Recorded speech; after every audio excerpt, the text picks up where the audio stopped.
anaaf si jira mafayyada hundaa yoona beesarki kee nagaa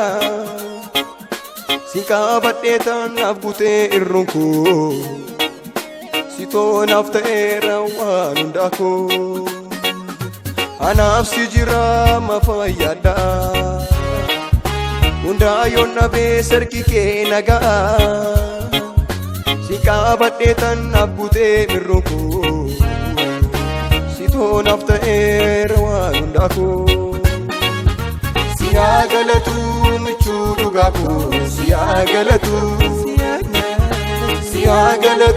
michuu dhugaa koo siyaa